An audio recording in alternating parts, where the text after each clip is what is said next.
Most people get this wrong. They trust their credit score from one app without questioning it.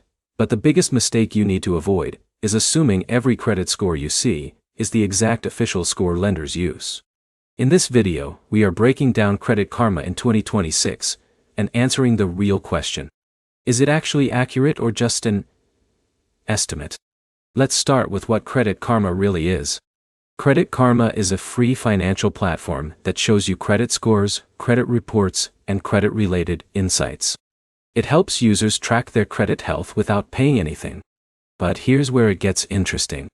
The scores you see on Credit Karma are usually based on VantageScore models, not always the exact FICO scores that most lenders use. That means your score can look slightly different when you apply for a loan or credit card.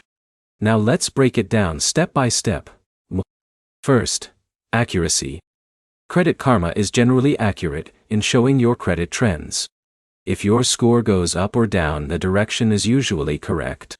But the exact number may not match what a bank like Chase or Capital One sees.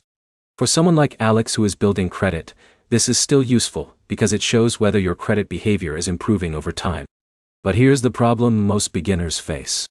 They panic when they see a score difference between Credit Karma and a bank application. That difference is normal and expected. Now let's talk about what affects the score you see. Credit Karma pulls data from TransUnion and Equifax. If either bureau has delayed updates, your score might not reflect real-time changes.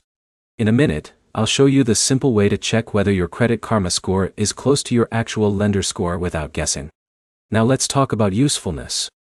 Even if it is not the exact lender score, Credit Karma is still very useful for tracking credit utilization, payment history, and account changes.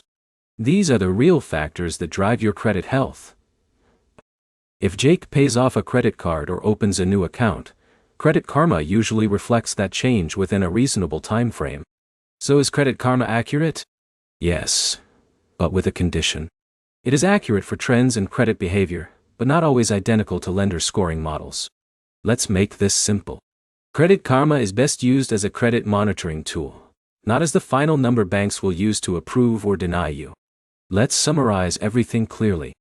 Credit Karma in 2026 is accurate for tracking credit changes, helpful for monitoring progress, but not always identical to official FICO scores used by lenders.